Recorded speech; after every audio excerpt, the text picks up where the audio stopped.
Bom dia, meus amigos, minhas amigas. Estamos iniciando mais um podcast Conexão Espírito Santo com André Luiz Alves.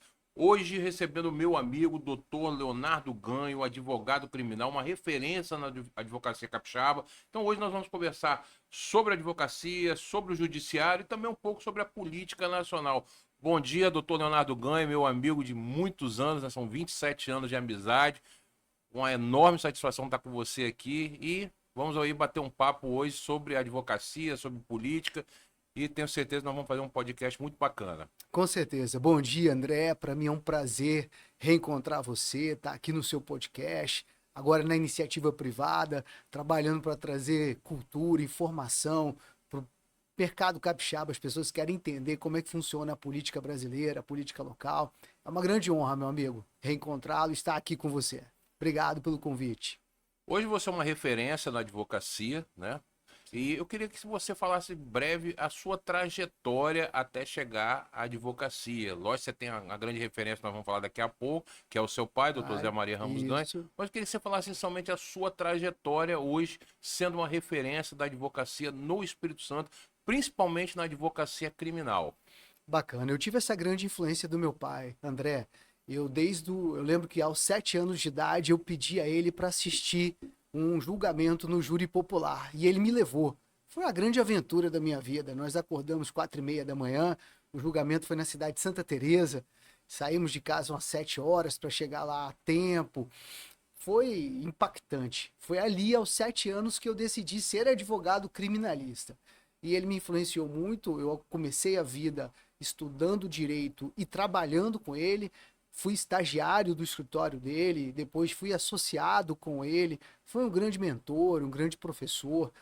Ele me influenciou assim em valores éticos, valores profissionais, princípios cristãos, princípios do direito.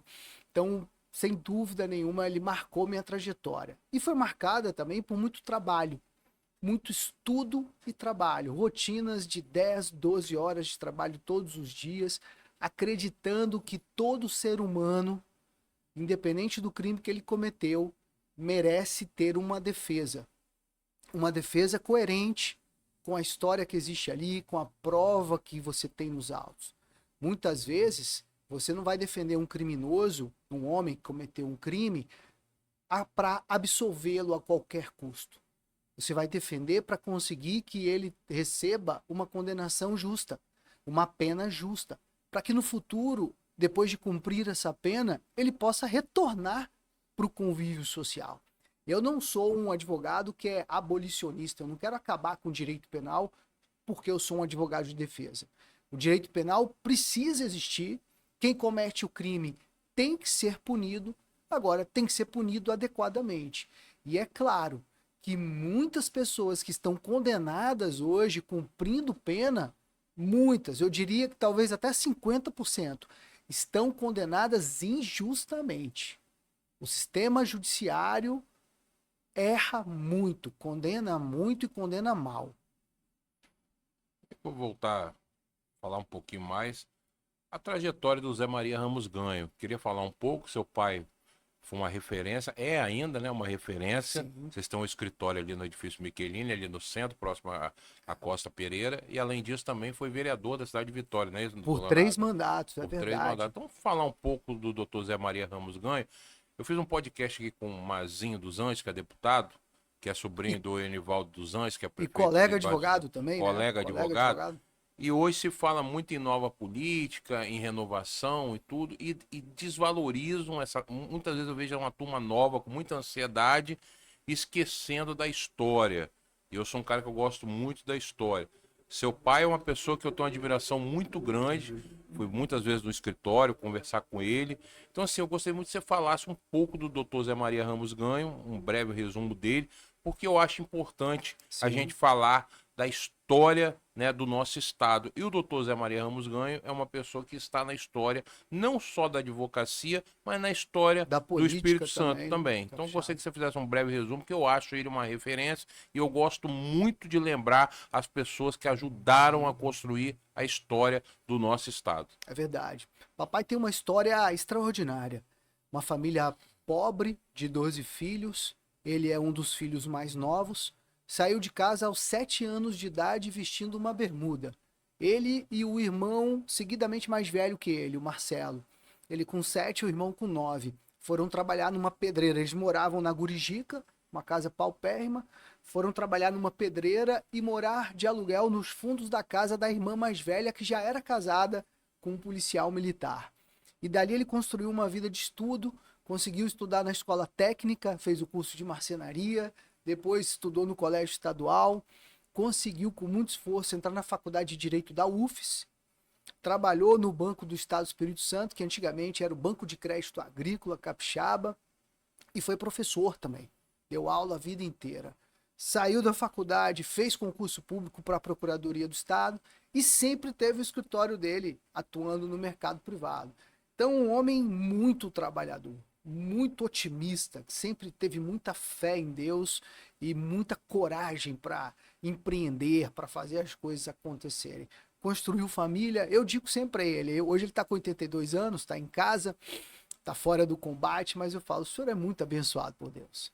Deus derramou muita graça sobre sua vida, porque saiu da extrema pobreza e construiu uma vida muito próspera, com família saudável, filhos saudáveis, viu netos, teve uma repercussão grande na história da cidade, na história do estado, como se ele sempre foi muito ativo, na década de 70 se envolveu com política, ele trabalhava, militava ali no MDB, no Manda Brasa, né? Ele lembra aí no Manda Brasa, e se elegeu vereador 2 vezes.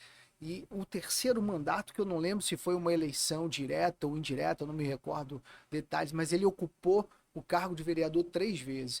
Numa época muito saudável, a Câmara funcionava lá no Glória, no Teatro Glória, hoje lá no centro, no Sesc Glória, onde você não tinha esses escândalos de corrupção, os políticos não se aproveitavam da máquina pública como se aproveitam hoje. E era uma política mais saudável. Teve um caso de grande repercussão, onde ele saiu no Jornal Nacional, quando ele brigou com um outro vereador e acabou dando um soco no rosto do vereador dentro da Câmara. Era o Isildo Avarino. Isildo Avarino, um vereador antigo também, que chamou ele de ladrão, tal. Era uma época diferente, eram homens diferentes, mas deixou um grande legado pra gente, muito bem quisto dentro da sociedade capixaba, e uma história principalmente, André, de estudo e trabalho. Estudo e trabalho. Sempre defendendo os interesses da sociedade e dos seres humanos que vivem nela. Muito voltado para isso. Ô, Leonardo, a gente falar um pouquinho agora, eu acho que é um tema nacional. Sim. O judiciário hoje está, através do STF, tomando muitas decisões no país, somente através do ministro Alexandre de Moraes. Então, eu gostaria que você falasse um pouco dessa questão da atuação do STF, né, no país. Eu sou uma pessoa leiga na área de direito, mas eu acho que as interferências, assim, estão muito maiores do que Então, o normal, na minha opinião. o Então, STF está legislando, né? O governo não consegue firmar a base dentro do Congresso e ele judicializa todas as questões de legislação. E nos últimos anos, o ministro Alexandre de Moraes, ele, com um comportamento de ativismo judicial, ele trouxe para si o julgamento de questões muito importantes no Brasil. Os fatos de 8 de janeiro, fatos do ex-presidente Bolsonaro, e ele concentra sobre ele uma enorme, uma super, uma master competência que não faz sentido, que não tem base na Constituição Federal, não tem base na legislação infraconstitucional, nem no regimento do Supremo. E hoje ele e o ministro Toffoli estão causando um desconforto muito grande para o Supremo Tribunal Federal, porque o nome de ambos está envolvido no caso da quebra do Banco Master. Você imagina, André, o que nós mais esperamos do poder judiciário no nosso subconsciente é que o juiz ele seja imparcial quando vai julgar um caso. Esse é o princípio supremo da justiça, a imparcialidade do julgador. Aí quando você vê a esposa de um ministro do Supremo com um contrato de 129 milhões de reais com um banco que já estava enfrentando graves dificuldades financeiras para honrar seus compromissos, abala essa credibilidade. Abala. Você começa a desconfiar. Pode até ser que não tenha nada, mas você fala, opa, tem algo a mais no ar do que os aviões de carreira. Quando você vê o ministro Toffoli ser dono de um resort, administrar um resort, usar os irmãos como laranja, e aí você vê um parceiro do Banco Master usar uma empresa de investimento para comprar ações desse resort e depois vender essas ações para uma empresa de investimentos ligados ao grupo JBS, que foi um grupo beneficiado por decisões do ministro Toffoli. O ministro Toffoli rescindiu acordos de não persecução penal no valor de 100 bilhões de reais para eles. É um negócio muito estranho, né, cara? É um negócio muito estranho e abala a imparcialidade, abala a credibilidade do Supremo Tribunal Federal. E atinge frontalmente o governo do presidente Lula, a gestão do Supremo Tribunal Federal. Nós precisamos imediatamente começar a discutir uma reforma dentro do Poder Judiciário. Precisamos de uma reforma profunda. O primeiro ponto a ser reformado, que eu digo, se trata da prerrogativa de foro para os políticos e para os juízes. Ora, um senador que, se cometer um crime, for ser julgado por um ministro do Supremo, ele nunca vai investigar um ministro do Supremo. Por quê? Porque ele tem medo. Ele sente que ele precisa de uma moeda de troca para não investigar um ministro do Supremo. E é isso que está acontecendo. Hoje, por exemplo, nós temos mais do que as assinaturas necessárias para instaurar um impeachment contra o ministro Alexandre de Moraes, mas o senador Davi Alcolumbre, que é o presidente do Senado, não instaura, a atribuição é dele, ele que tem que fazer isso, não instaura por quê? Porque ele tem 3 inquéritos contra ele dentro do Supremo Tribunal Federal. Então ele está segurando isso dentro da gaveta dele. Uma situação complexa. Nós precisamos, enquanto cidadão brasileiro, cobrar os nossos senadores, cobrar os nossos deputados federais que atuem para fazer uma reforma profunda. E chega desse negócio de juiz, quando cometer crime, ser julgado dentro do Tribunal de Justiça dele, de ser aposentado. O ministro Edson Fachin, nosso presidente do Supremo, está falando agora em código de ética dos ministros do Supremo. Não precisa. Nós temos a lei orgânica da magistratura, nós temos um código de ética da magistratura, existe já. E o ministro Supremo, ele não é nada mais um magistrado, ele é um juiz. A ele só é dado o direito de errar por último. Só isso. Porque ele julga recurso que chega lá. A não ser o ministro Alexandre, que criou a competência master para ele e está puxando para ele vários casos. E o Toffoli também está fazendo isso agora. Leonardo, bom que você tocou nessa questão do STF. Não estava nem aqui no meu planejamento, não. Mas eu queria, como um cidadão brasileiro, algumas opiniões, algumas dúvidas que a gente vê que envolve o judiciário diretamente na política. Sim. Você citou o caso da anistia, do 8 de janeiro. Existe um projeto já na Câmara Federal com a questão da anistia, várias mobilizações, como teve agora do deputado federal Nicolas, que vários políticos participaram, inclusive aquele especial deputado federal Messias Donato também participou. Eu vi a participação dele. Eu gostaria de saber essa questão da prisão do Bolsonaro juridicamente e alguns outros casos que, assim, a gente não consegue entender, ao mesmo tempo que prende uma menina que, a Débora, né, do Batom. Débora do Batom é presa há 14 anos há 14 anos. Ao mesmo tempo, o brasileiro vê Sérgio Cabral, ex-governador do Rio de Janeiro, que tinha anos aí de prisão por corrupção,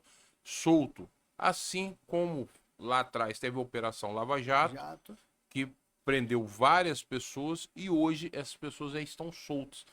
Pra gente que é cidadão, causa uma indignação mas a gente também não tem esse conhecimento jurídico Sim. como você tem. Então, eu queria que você fizesse um breve resumo sobre a anistia, o projeto da anistia de 8 de janeiro, os presos políticos, sobre a prisão do ex-presidente Jair Bolsonaro e esses casos da Lava Jato, na época foram presos, como o ex-governador Sérgio Cabral, e hoje estão soltos. Então a gente causa uma estranheza. Você vê a Débora Causa. do Batom, 14 anos presa, e ao mesmo tempo Sérgio Cabral, né, hoje na rede social, como se não tivesse feito nada. Como outros políticos também, empresários, Sim. que estão soltos, né, que foram presos na Operação Lava Jato. Queria que você fizesse um breve resumo sobre isso na parte jurídica, no seu Jurídica. entendimento legal. Esse comportamento do Supremo, André, ele mostra que hoje o Supremo é político. Dentro do sistema de prerrogativa de foro, sempre foi convencionado que o político, após o momento que ele saísse do cargo público dele, o processo dele descia para o primeiro grau, para ele ser julgado e processado e julgado por um juiz de primeiro grau. Foi o que aconteceu com o presidente Lula. O presidente Lula deixou de ser presidente, veio a Lava Jato, ele foi julgado e processado pelo juiz Sérgio Moro em Curitiba. Equivocadamente, nesse ponto eu defendo. Porque os fatos envolvendo o presidente Lula aconteceram em Brasília. Ele tinha que ser julgado e processado por um juiz federal em Brasília. O presidente Moro não tinha, o juiz Moro não tinha aquela supercompetência que ele criou também. Foi aí que ele promoveu um erro processual que permitiu que o presidente Lula saísse da cadeia e anulasse os processos. Com a missão política de destruir a direita, o ministro Alexandre de Moraes comanda um movimento no Supremo, onde ele muda a jurisprudência do Supremo, que era sólida desde 2005, pacífica, nesse sentido, de que acabou o mandato, desce para o primeiro grau. Ou então, está durante o mandato, faz a cisão, separa. O político fica julgado no tribunal, por exemplo, deputados federais e senadores julgados no Supremo, e as pessoas que são pessoas comuns descem e são julgadas no primeiro grau. Isso estava pacificado. Alexandre de Moraes muda isso. Para que ele muda isso? Para julgar o ex-presidente Bolsonaro. Para puxar o Bolsonaro para dentro do Supremo. Por quê? Porque ele ia cumprir a missão de condenar o Bolsonaro, de botar o Bolsonaro na cadeia. E o pior, Bolsonaro não teria direito a recurso. O presidente Lula teve direito a recurso.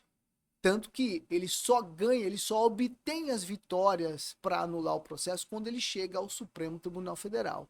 E aí ministro Edson Fachin, ministro Dias Toffoli, começam a atuar anulando os processos dele. Você falou do caso da Débora do Batom. Essa moça não praticou ato contra o Estado Democrático. Quando você vê as imagens, vê a participação dela, ela praticou um ato de vandalismo. Ela subiu numa estátua e com batom escreveu "Perdeu o Mané". Pelo amor de Deus. Você não tem a participação nela num golpe contra o Estado Democrático Brasileiro. Não existe, não tem prova nos autos. O presidente Bolsonaro é a mesma coisa. Não tem prova nos autos de que ele atuou para construir um golpe para tirar o governo eleito do governo, do poder ali, da gestão ali no dia 8 de janeiro. Ele não estava no Brasil, ele não se comunicou com as pessoas, não se envolveu. Pode ter até um grupo de malucos ali que promoveram aquelas ações de vandalismo, de depredação, destruição do patrimônio público, que estavam envolvidos e achavam que iam derrubar o governo. Mas é um crime impossível. Eles não tinham condições nenhuma de fazer isso, de conseguir aquele resultado. O Exército, a Marinha, a Polícia Federal, nada. Eles não iam vencer nada disso para tirar o presidente Lula da gestão ali. Então, sem dúvida, mostra, isso abala a credibilidade da justiça brasileira no planeta inteiro, em todas as civilizações civis organizadas.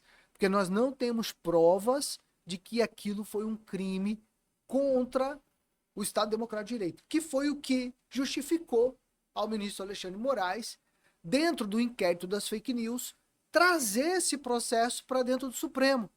Porque esse tipo de crime deve ser apurado e julgado pelo Supremo. E aí ele faz essa atrocidade. Nós temos a morte do Clezão, a pena da Débora e tantas outras pessoas condenadas de forma aberrante, né? São aberrações, causa estranheza. E como você falou, aí nós vemos aí o Sérgio Cabral, além de já estar solto, ele já está buscando uma jogada política dentro do Congresso Nacional para voltar a ser candidato. Ele, o governador Arruda de Brasília, há um projeto de lei para beneficiar vários políticos para que possam se candidatar nas próximas eleições, que são políticos tradicionalmente o quê? Do centrão fisiológico, que vão se aliar ao governo, porque o negócio deles é ganhar, tá dentro da máquina. Então é uma situação muito complexa. Para quem é jurista no Brasil, isso nos causa uma indignação muito grande de ver esse tipo de situação acontecendo. O Supremo vive um momento onde nós temos a pior composição da história do Supremo Tribunal Federal. Qualquer jurista de alto escalão, advogados, professores, vão reconhecer isso. Estão completamente contaminados e politizados. Não tem mais a imparcialidade necessária para julgar os problemas jurídicos brasileiros. Interessante. Queria que você falasse um pouco sobre as possíveis reformas que possam ter aí no judiciário. Acho que é importante você fazer um esclarecimento sobre isso. Sim, nós temos agora, André, enquanto cidadãos brasileiros, nós precisamos cobrar os nossos legisladores e eleger, vamos ter eleições esse ano, legisladores, deputados federais e senadores com coragem para promover profundas reformas dentro do sistema judiciário brasileiro, para discutir, como eu já disse, o sistema de prerrogativa de foro em razão da função pública. Nós precisamos acabar com isso. Deputados, senadores que cometem crimes têm que ser julgados por juízes de primeiro grau. Juízes que fizeram concurso público, que estudaram, que militam todos os dias na justiça ali. Para que eles não fiquem presos, não fiquem com medo dos ministros do Supremo. Porque hoje os ministros do Supremo Tribunal Federal nos dão medo. Se nós não fizermos um impeachment do ministro Alexandre de Moraes, ele é o próximo grande ditador da nossa república. Ele já é um ditador do judiciário, mas ele ensaia daqui a pouco ser até presidente da república, comandar a República Brasileira. Então, se nós não fizermos essa reforma com essa dicotomia, nós vamos mantê-los reféns. Precisamos reformar também a prerrogativa de foro para os promotores de justiça e para os juízes. Juízes e promotores, quando cometem crimes, também têm que ser julgados na justiça comum, no primeiro grau. Não sei se você vai se recordar do problema que o presidente Bill Clinton enfrentou quando teve aquele caso, aquele escândalo sexual com a moça, a Mônica Lewinsky, que era estagiária lá da Casa Branca. Ele respondeu, o fato aconteceu no gabinete em Nova York. Ele respondeu uma ação penal perante o júri de Nova York. Você vê um presidente dos Estados Unidos da América descer para ser processado por um juiz e um júri de primeiro grau. Nós precisamos disso aqui no Brasil. Precisamos disso. E precisamos discutir ainda, dentro do judiciário, questões, a fiscalização da atuação do Poder Judiciário. Porque é aquela pergunta, quem fiscaliza aqueles que nos fiscalizam? Quem fiscaliza aqueles que nos julgam? Ah, o CNJ? CNJ dá conta do recado? Quem forma o CNJ? Nós sabemos da composição. Supremo, STJ, Advocacia, Ministério Público. Agora, a atuação dele, ela tem que ser mais transparente, mais pública. Nós precisamos que o Congresso Nacional tenha uma efetiva fiscalização sobre o Poder Judiciário. Precisamos. Porque, caso contrário, continua do jeito que está. O Poder Judiciário é uma caixa preta. Isso não é uma crítica aos juízes, aos promotores, aos servidores, não. Nós precisamos evoluir o sistema para cada vez mais transparência. Então, esses dois pontos numa reforma política dentro do sistema de justiça são fundamentais. Leonardo, o cidadão brasileiro muitas vezes vê alguns casos sobre crimes, você que é advogado criminal, Não. e a gente fica um pouco, não um pouco não, fica indignado com algumas coisas. Eu vou dar um exemplo, por exemplo, da cidade de Vitória, por exemplo, você que é morador da cidade de Vitória, Sou. criado na cidade de Vitória. Eu vou dar um exemplo simples hoje, os furtos de patrimônio. Vou dar um exemplo. Pessoa de madrugada vai, o cara viciado em crack arromba um comércio, rouba uma bicicleta, tal, ele é preso. E aí daqui a 2 semanas, um mês, ele tá ali novamente nas ruas.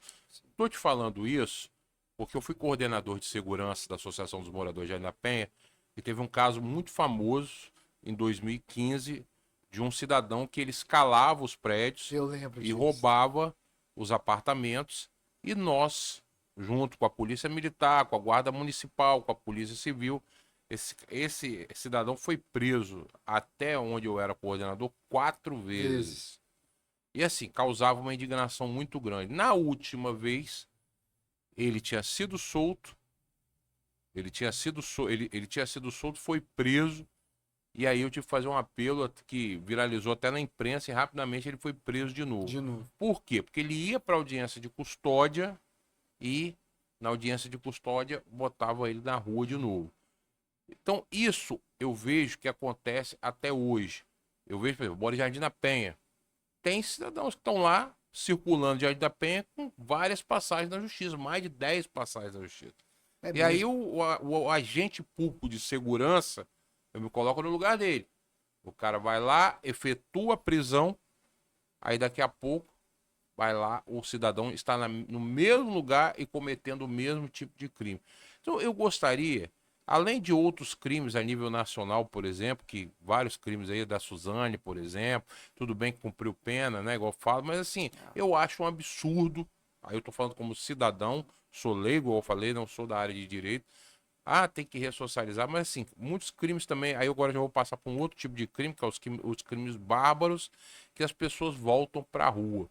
Então, assim, eu queria que você falasse um pouco da questão do Código Penal brasileiro, que eu, na minha opinião, acho que tem que ser um debate amplo, que a gente não vê avançar na Câmara Federal, no Senado.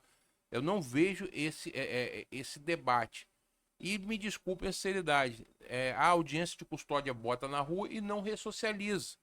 Eu vou dar um exemplo desse rapaz que cometia os crimes de Jardim da Penha. Sim. Ele era solto e ia novamente para o mesmo lugar, ficava ali em frente ao sinal do McDonald's, ali na Praia do Canto, pedindo dinheiro no sinal, arrecadava o dinheiro, ia ali para próximo ali do supermercado São José, ali embaixo da Ponte Camburi, comprava o seu crack e ia cometer o seu crime. À Então, assim, noite ia à noite, roubar. À noite ia roubar.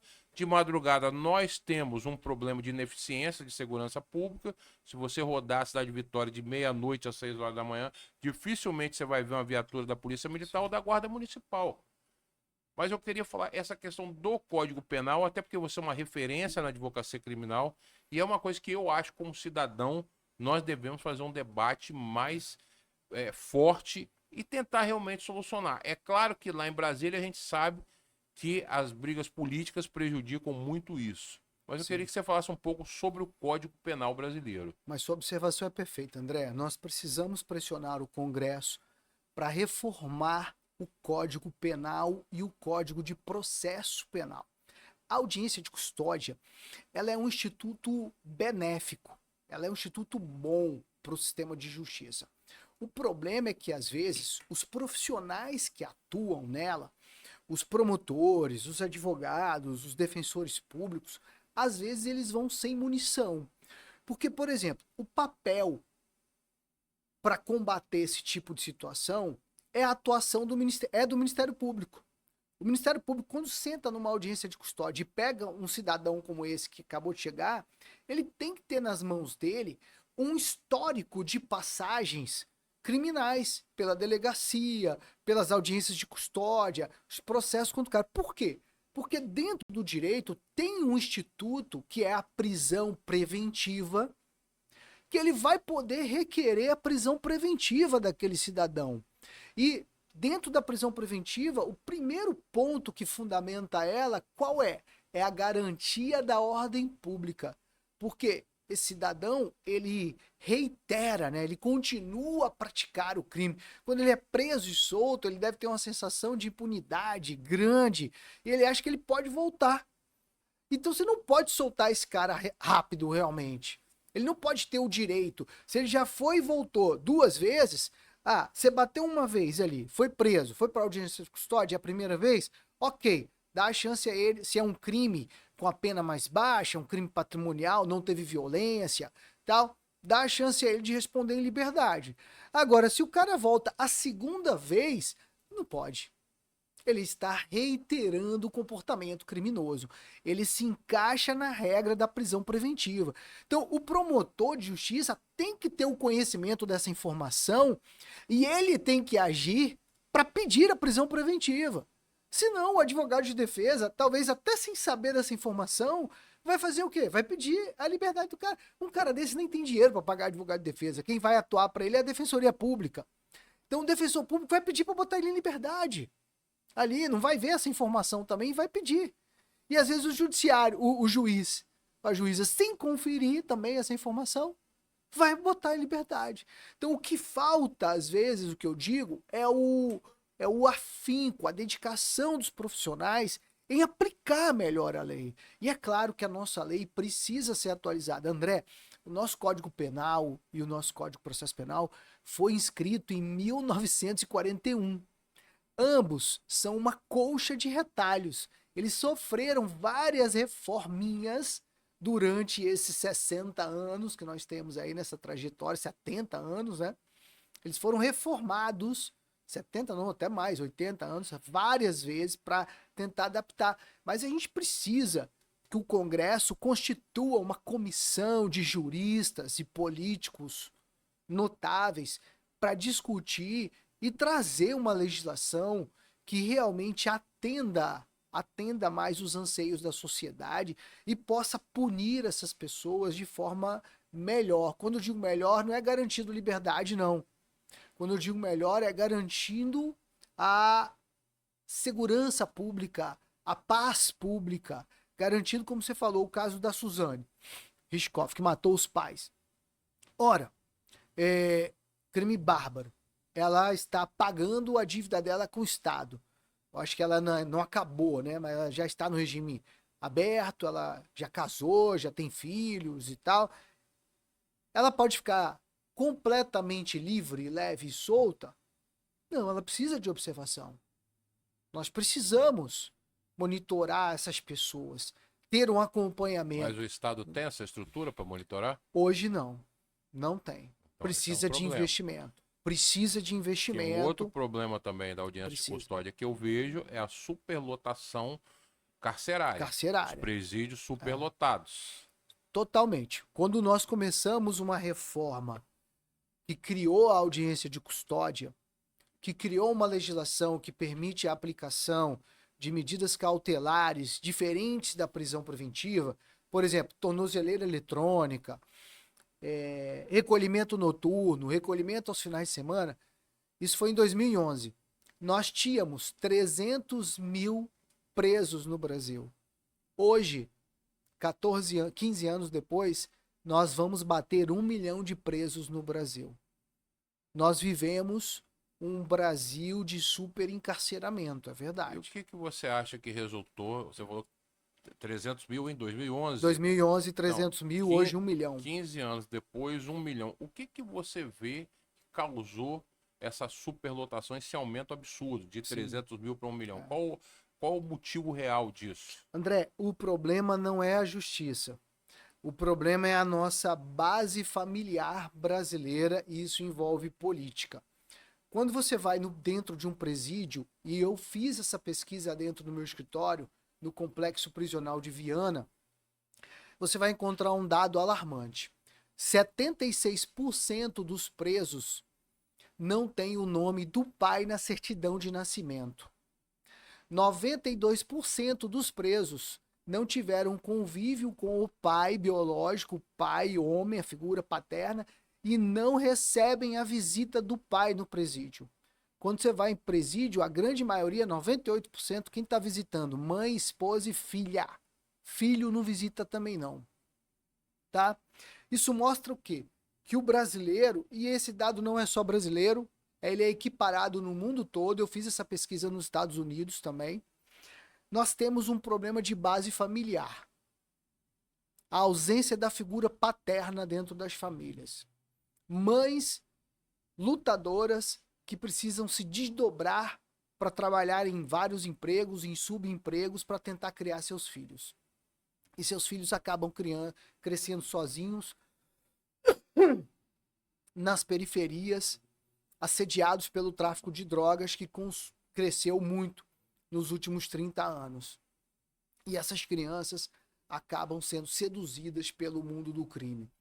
Nós precisamos de projetos políticos para trabalhar a base da família brasileira, para tirar essas crianças da rua ou de ficarem sozinhas dentro de casa, trazer elas para projetos dentro das escolas, para fortalecer a vida emocional, até mesmo a vida espiritual delas.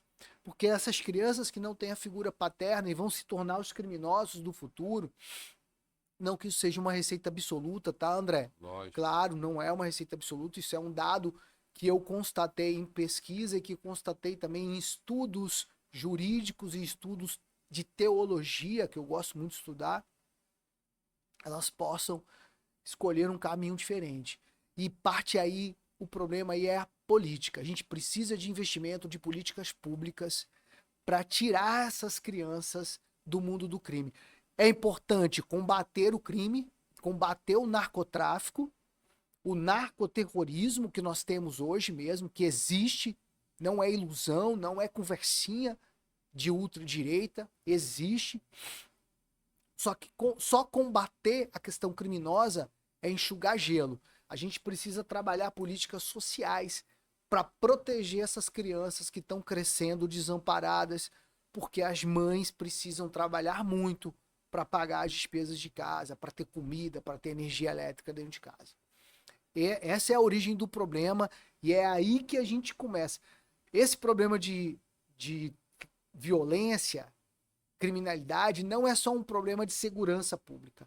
É um problema de saúde pública e é um problema de política pública. Eu concordo plenamente. Eu acho o poder público tem avançado muito pouco ainda, mas eu acho que tem avançado a questão das escolas em tempo integral, que Importantíssimo. eu acho importante. É importante até lembrar que muita gente gosta de história, né? O projeto de escola integral é muito do Darcy Ribeiro, que foi secretário de Educação Sim, no Rio de Janeiro, no governo de Leonel Brizola, na década de 80, criou o CIEPS. é verdade, é verdade.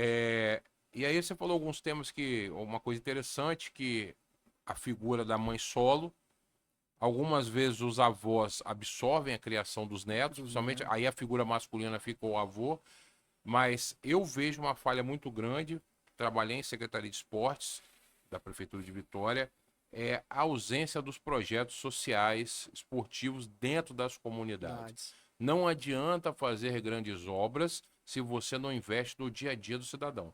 Não adianta você fazer uma escola André. linda e maravilhosa se você não investe no dia a dia da pessoa. Não adianta você fazer um ginásio esportivo, fazer uma quadra coberta, se você não investe no dia a dia, na política pública, no projeto. Existem muitas pessoas de forma voluntária ajudando as comunidades, mas eu acho que isso tem que ser uma das prioridades aí do poder público. Acho, inclusive, cobro muitos deputados que eu tenho conhecimento, que nas emendas parlamentares deles que destinem recursos para esses projetos sociais esportivos. Porque, igual você falou, as mães têm que trabalhar. Muitas vezes não tem a vaga na escola integral, mas esses projetos absorvem. Então, eu acho que isso é importante. Então, eu sinto falta da política antiga. O que é a política antiga? Os políticos se preocupavam mais em cuidar das pessoas. Cuidar das pessoas. Hoje nós estamos na era da rede social. Falei segunda-feira com o deputado Mazinho do Zanha. Tem muita gente que só quer caçar like, não está preocupado em resolver o problema ou ajudar o problema do cidadão. Você quer ver um dado interessante, André? A situação ainda piora para a mãe quando ela tem um filho especial. Você sabia que uma pesquisa mostrou, uma pesquisa feita em Brasília pelo pastor Anderson Silva, ele tem um programa específico para cuidar de mães de crianças autistas. A mãe que tem um filho autista, 86% dos maridos abandonam elas. Ela fica estressadíssima, sozinha para criar de uma criança especial, para criar e cuidar de uma criança especial. Então a gente precisa de projetos para cuidar dessas mães que têm filhos especiais e das mães também que não têm os filhos especiais, que elas Inclusive precisam ser dentro das cuidadas. escolas e dos CMEs tem que ser prioridade a questão dos cuidadores. Tem que ser prioridade. Então, eu Concordo. acho que isso é importante. Doutor Leonardo, vou passar para um ponto agora da advocacia, falar rápido, vamos falar um pouco para fechar essa questão da advocacia, a questão da OAB no Espírito Santo, você sempre atuante, nós tivemos aí 2 mandatos, José Risque, e agora nós estamos no mandato da Érica, né? Sim. Eu queria que você falasse um pouco do trabalho da OAB no Espírito Santo. Nós já tivemos uma referência, na minha opinião, que foi o doutor Agesandro, Sim, entendeu? verdade. Seu pai também foi um militante da advocacia. Foi conselheiro algumas Se vezes. você pudesse falar um pouco do trabalho da OAB no Espírito Santo, o que que você enxerga, o que que você acha que pode melhorar? E, assim, eu vejo muito, assim, da sua época, da época do doutor Zé Maria Ramos Ganho, você tinha um número menor de advogados que se formavam. Eu não sei se eu estou errado. Tá certíssimo. Antigamente eu lembro que lá atrás, quando eu formei em 99, você tinha as faculdades de direito, que eu me lembro aqui, você tinha a UFES, hoje você tinha a Unesc em Colatina, foi a FADIC, Tinha o VV você tinha o VV, você tinha poucas faculdades e de direito. Cachoeiro E só. Cachoeiro. É. Hoje você tem vários, então é natural, colocaram-se mais advogados no mercado de trabalho, que tem que também fazer a prova da ordem, que não é uma prova fácil. E aí e muitas vezes o jovem advogado vai para o mercado de trabalho, vai fazer um estágio em algum escritório e vai para a luta. Sim. Então eu queria que você falasse um pouco dessa questão da OAB. E aí uma pergunta, uma curiosidade. Qual é a política que você acha que deve ser adotada para o jovem advogado que está chegando no mercado de trabalho e também para aquele advogado experiente que muitas vezes, né, vai perdendo força, vai perdendo Sim. causa, vai saindo do mercado e aí, de repente, não é acolhido pela ordem. E aí eu queria que você falasse um pouco desse trabalho. Estou falando como leigo, Claro, tá? claro. Mas eu vejo muito a força da OAB. Você vê quando tem eleição da OAB, Pega fogo, né? parece uma Pega fogo. eleição Normal de política mesmo, política, de não. vereador, de deputado. Então eu queria que você falasse um pouco do trabalho da OAB no Espírito Santo. André, a OAB do Espírito Santo hoje ela está muito bem representada. A presidente Érica, com a sua mesa diretora, com a sua gestão, esse primeiro ano de gestão, fez um trabalho excelente no sentido de organizar a casa e direcionar a ordem para cuidar do advogado. A OAB ela tem sua missão institucional social também, de fiscalizar os poderes, de combater a corrupção. Mas o primeiro passo que ela precisa dar é cuidar do advogado. Você falou do velho político que cuida das pessoas. Eu defendi muito isso. E olha que eu não apoiei a presidente Érica. Eu comecei o pleito apoiando o candidato Nefa, depois houve uma cisão, eu preferi me afastar, não apoiei ninguém. Mas eu tenho olhado com muitos bons olhos a gestão da presidente Érica, tem feito um trabalho dinâmico, reestruturou a casa, está colocando a ordem para cuidar do advogado, com projetos efetivos para treinar os jovens advogados em se aperfeiçoar para o mercado de trabalho, com o pensamento que o advogado hoje ele precisa ser empreendedor e empresário, ainda que ele trabalhe sozinho. Ele está trabalhando no home office de casa, ele tem que ter uma visão de empreendedor e empresário. A ordem está direcionando o jovem advogado para isso. E o velho advogado, né, o mais maduro, eu já estou chegando nessa fase, já estou com 25 anos de advocacia, precisa de quê? Precisa também de treinamento, de amparo para lidar com as novas tecnologias. Hoje os processos são todos eletrônicos. Hoje nós temos que aprender a trabalhar com a inteligência artificial. Nós estamos na época da inteligência artificial generativa e a previsão é que até 2027 nós teremos a superinteligência artificial. E nós, advogados, vamos diminuir de tamanho por causa delas. Hoje nós já temos empresas na internet, André, que você paga R$ 50 e ela faz um processo para você no juizado especial. Olha que loucura, que ponto. Então, o advogado hoje, ele precisa estar se preparando para ser empreendedor, empresário, e a OAB tem cumprido esse papel de fornecer treinamento, e nós, advogados mais experientes, mais antigos, precisamos estar atualizados com o uso da tecnologia no dia a dia. Certificado digital, sistemas eletrônicos, IPROC, PROJE, sistema do STJ, inteligência artificial para a gente estar melhorando nossa redação, estudando temas mais complexos, saber usar o Gemini, o ChatGPT. Nós temos que ter isso profissionalmente, ainda que seja a versão livre, sem pagamento. Lá no escritório eu uso a versão paga. A gente paga para ter uma inteligência artificial que possa nos auxiliar no dia a dia, não para trabalhar por nós, mas como uma ferramenta para melhorar nossa produtividade. E a OAB, hoje, capixaba, está bem representada, está cumprindo um papel importante, está se aperfeiçoando. Eles passaram pelo primeiro ano de mandato, estão organizando a casa, as contas, verificando tudo.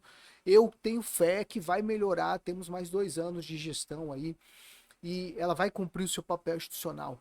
Criou uma ponte de relacionamento melhor com os poderes públicos, se aproximou do governo do estado, se aproximou do poder judiciário.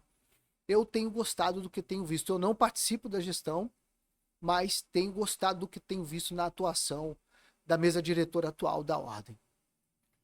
Vou mudar agora para a política. Eita. Seu pai foi vereador de Vitória, Sim. 3 mandatos. Seu irmão, Luciano Ganho, foi candidato a vereador 2 vezes, foi secretário de Cultura da cidade de Vitória, na gestão no primeiro mandato do prefeito Lorenzo Pasolini. E você, nós nos conhecemos há 27 anos. Fazendo política, né? Fazendo política. Você, em 1999, foi presidente do PFL Jovem. Existia um projeto para você vir candidato a vereador. Foi. E de forma inteligente, seu pai, que é uma pessoa que eu admiro, brecou isso para que você se dedicasse à advocacia e continuasse o legado do Zé Maria Ramos Ganho. Sim. E isso, graças a Deus, se consolidou, você sendo uma referência na advocacia criminal do Espírito Santo, como ele foi. Hoje, eu falo para você, 26 anos depois, você formou, se tornou professor, você se tornou uma referência na advocacia, consolidado, estabilizado. Mas não deixa de dar as suas opiniões políticas, não deixa de participar da política. Eu falo verdade. que nós, e aí eu vou me colocar também, 26 anos depois, 27 anos depois, nós estamos mais maduros, já passamos boas experiências, já passamos experiências decepcionantes. Muitos que estavam lá atrás, quando a gente começou, né, a fazer um debate mais forte de política, tiveram oportunidade de estar no poder, hoje desapareceram, com todo respeito. Então eu queria que você falasse um pouco de política, porque o Espírito Santo ele viveu um momento de mudança na eleição de 2002, quando o ex-governador Paulo Artung assumiu, e algumas pessoas parecem que têm memória fraca, porque não foi só o ex-governador que liderou aquele movimento. O movimento foi liderado pelo ex-governador Paulo Artung. O atual governador Renato Casagrande foi muito importante naquele processo, tanto que Paulo Artung foi eleito em 2002 pelo PSB de Renato Casagrande. Renato se elegeu deputado federal. A chapa era Paulo Artung, Lelo de vice, Renato virou deputado federal. Magno Malta virou senador na primeira eleição dele, né? Ele já era deputado federal. Já era federal. Então, assim, ali começou o movimento político. Também no Espírito Santo surgiram bons prefeitos naquela época, que acabaram não se tornando governadores, mas tiveram seu legado. Max Filho em Vila Velha, Sérgio Vidigal na Serra, o próprio Luiz Paulo Veloso Lucas em Vitória. Então começou o Guerino Zanon em Linhares. Então começou ali um movimento político de reestruturação do Espírito Santo. Hoje eu falo que 24 anos depois, 3 mandatos de Paulo Artung, 3 mandatos de Renato Casagrande, o Espírito Santo é um estado consolidado, investe 20% da receita em 20% da receita em investimentos, e a gente vê um estado que se organizou bem diferente do que era antes de 2002, porque a gente vê Sim. um Estado com salários atrasados, Exato. dos servidores, dos fornecedores, era um caos, desculpa a seriedade. E aí, a gente vive um momento importante esse ano do Espírito Santo, nós teremos eleições, a gente não sabe se o ex-governador Paulo Artung será candidato, mas ele não sendo candidato, depois de 24 anos de dois políticos só sendo governador, nós temos a oportunidade de ter um novo nome. Mas eu queria que você falasse um pouco da política do Espírito Santo, o que você enxerga hoje, o que você enxerga de futuro, não só a eleição de governo, nós temos duas vagas de Senado que serão disputadas, você citou aí a importância do Senado, Dado entendeu? importantíssimo. Inclusive é importante lembrar que deputado federal, o Espírito Santo tem 10 vagas, enquanto São Paulo acho que tem 50 e pouco. O Espírito Santo é minúsculo na Câmara É Federal pequeno. com representante. Já no Senado, todo mundo são 3 nomes. E aí ali todo mundo é igual dentro do Senado. Então eu queria que você falasse rapidamente um pouco sobre a política do Espírito Santo, o que você enxerga hoje, o que você tem de opinião sobre a política do Espírito Santo hoje em 2026. André, eu enxergo com esperança. Enxergo um futuro brilhante para o Espírito Santo. Como você disse, o governador Paulo Artung foi o homem que botou o Estado no eixo. Ele ficou notavelmente conhecido por um ajuste fiscal muito forte no Estado. Ele equilibrou as contas públicas, tratou elas com muita seriedade, sabe? Botou o Espírito Santo na direção certa. O governador Casagrande, nos últimos 2 mandatos, também mostrou a mesma responsabilidade com o Estado, dinâmico, responsável, contas públicas em primeiro lugar, saúde nas contas públicas, isso foi muito legal. Sinto que precisamos escolher bem nossos políticos.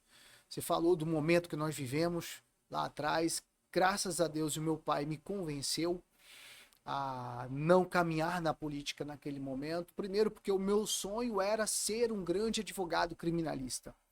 E graças a Deus, graças a Deus, não é porque eu sou bom, tá, André?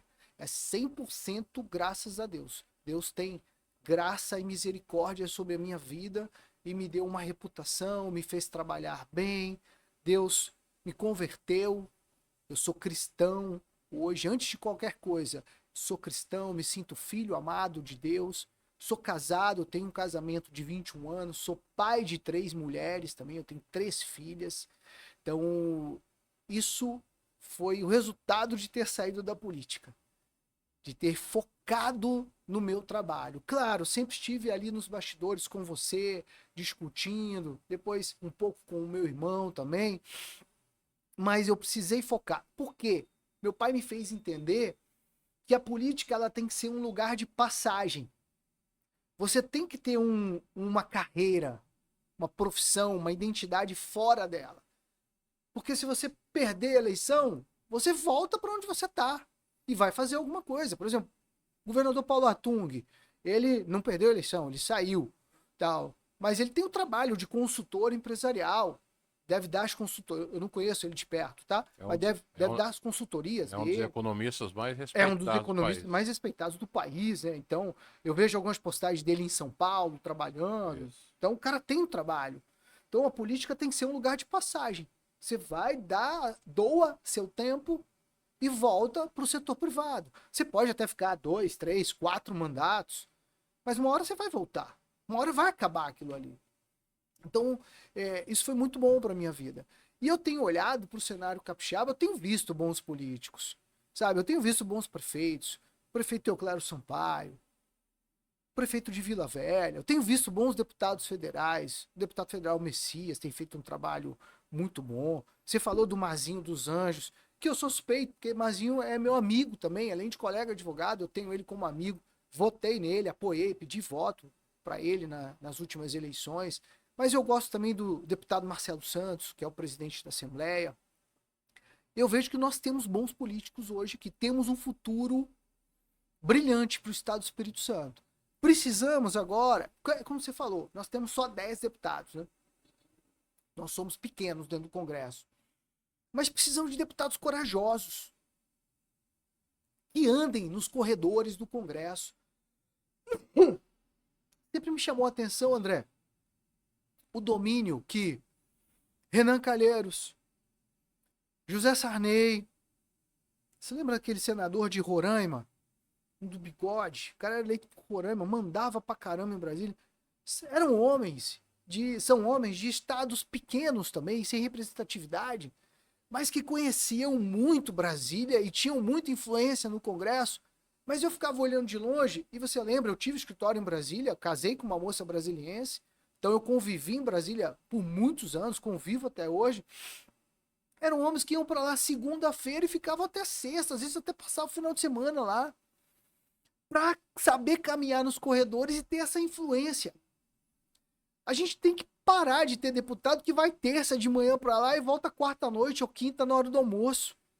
Nossos deputados, senadores, têm que segunda cedo pegar firme no chifre do touro para conquistar espaço lá dentro e fazer as reformas que são possíveis.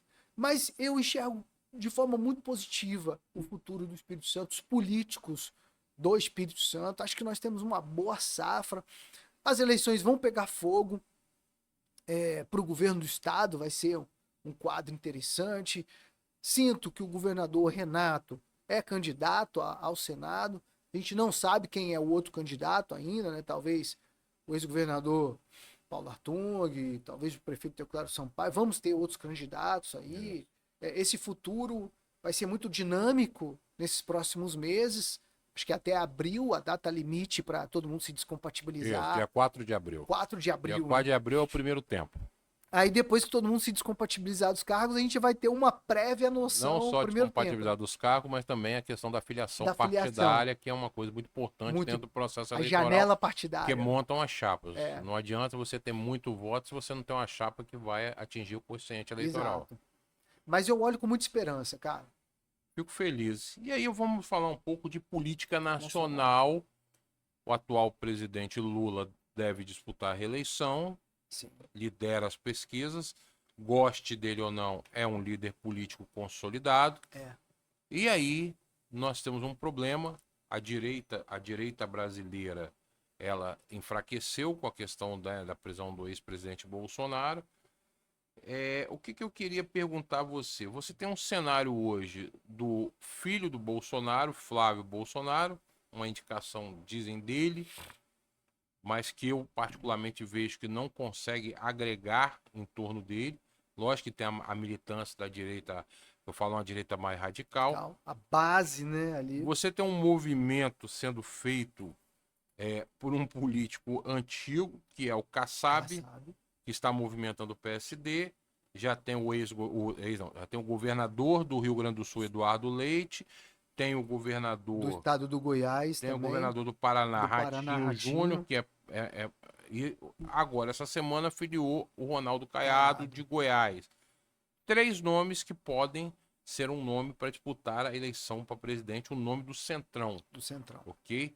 Dentro desse cenário, é muito falado o nome do governador de São Paulo, Tarcísio Freitas, que apesar de ter ganhado muita visibilidade sendo ministro de Bolsonaro, não é um cara direita radical, é um gestor público. Acho um pouco muito contundente algumas críticas ao Tarcísio com relação ao pessoal muito ligado a Bolsonaro. Porque foi Bolsonaro. O Tarcísio contribuiu muito para a gestão do Bolsonaro. Muito. Se a gestão do Bolsonaro teve alguns êxitos, o Tarcísio tem uma enorme participação nisso.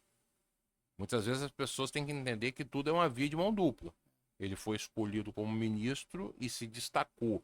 Obras paradas de anos e anos foram tocadas. E hoje ele faz um governo referência em São Paulo. Eu, particularmente, acho que ele vai para a reeleição em São Paulo. Inclusive, nós temos um capixaba que semana passada, nosso amigo Roberto Carneiro, que foi secretário da Casa Civil do governo Paulo Artung, e hoje foi nomeado secretário da Casa Civil do governo de Tarcísio, um capixaba, e acho muito importante que mostra que nós aqui no Espírito Santo, além dos políticos com mandato, temos bons nomes para a política nacional. Então eu queria que você falasse um pouco desse cenário.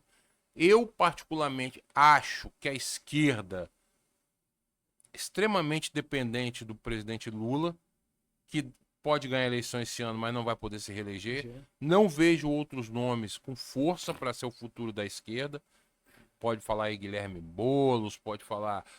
Não tem. Haddad não é um nome Não, de não renovação, não tem. decola, não decola. Concordo Ao com você. mesmo tempo, semana passada surge um jovem de 29 anos, que foi uma votação absurda para deputado federal em Minas. Sim. Não vai poder ser candidato a presidente nem agora, nem em Só daqui a 2030. 7 anos, né? Só pode ser candidato em 2034, porque, de acordo com a Tem Constituição, que ter mais de tem que 35 ter anos. 35 anos, tanto para presidente como para Senado. Ah, Então, eu queria que você falasse um pouco sobre essa política nacional.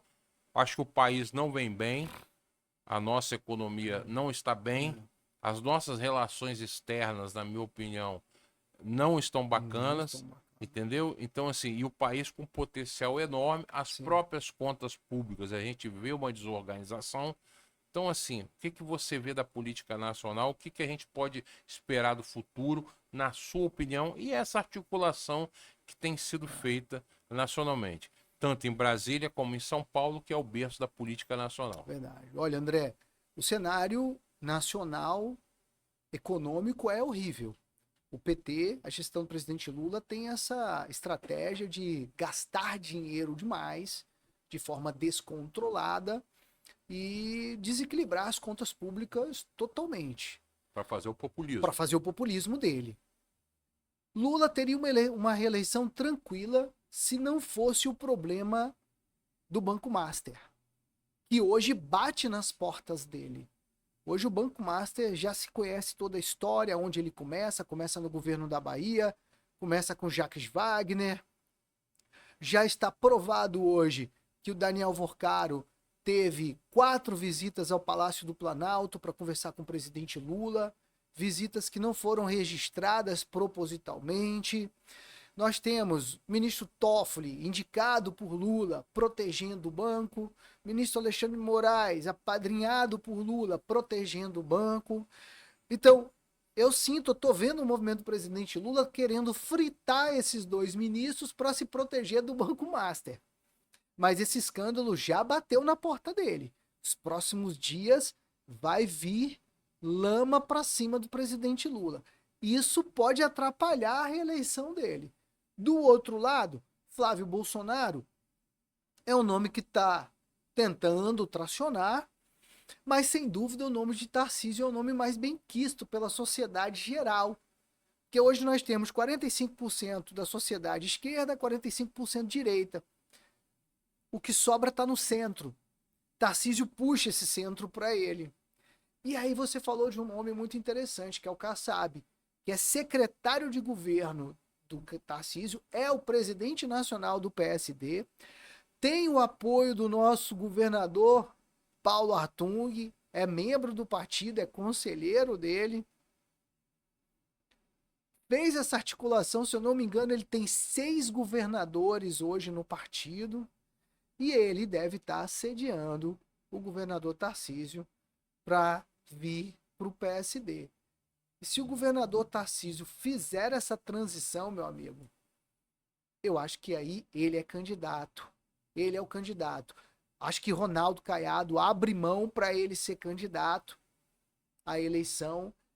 E aí o resultado pode ser outro. Aí o centro-direita pode ter muita força. O Nicolas, esse deputado federal que é um fenômeno, Nicolas é um fenômeno há muito tempo, tá? Como vereador, como deputado federal, faz um trabalho maravilhoso, é um homem cristão, é um homem de Deus, apesar de ser um homem jovem, é um homem de Deus. Nicolas vai ser presidente do nosso país no futuro próximo.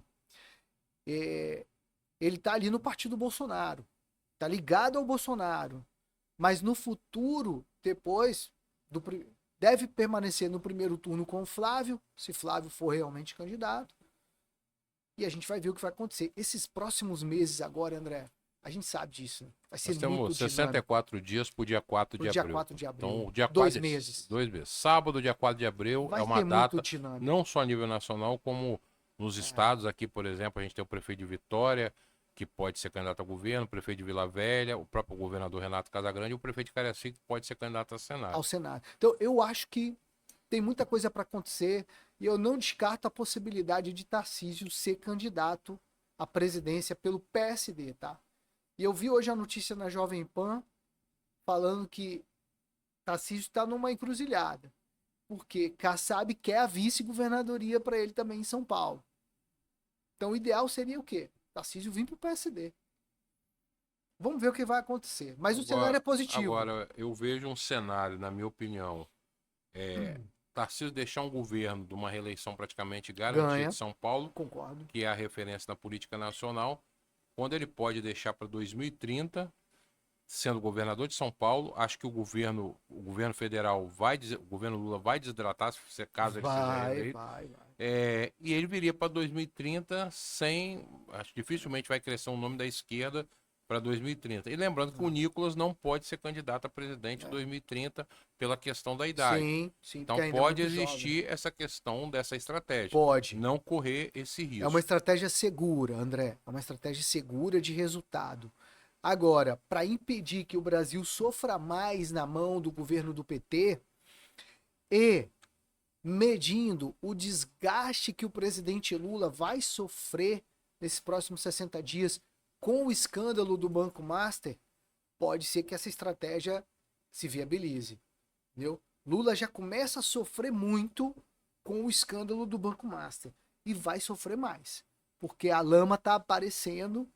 A lama não é para proteger, o Supremo não está agindo só para proteger o Toffoli e o Alexandre. Eu não sei se eles vão conseguir essa proteção. Segunda-feira temos um dia importante, André. O retorno das atividades parlamentares em Brasília. Senado e Câmara voltam a trabalhar. Vamos ter movimentação na CPMI que estão tramitando. Muita coisa vai acontecer. Mas realmente o futuro é incerto. A gente não pode ter uma certeza do que é melhor, não. A sua versão, o seu plano, é o plano mais seguro para a direita assumir o poder. Eu só acho que, com todo o respeito que eu tenho, eu falo minhas opiniões, sou independente. Claro.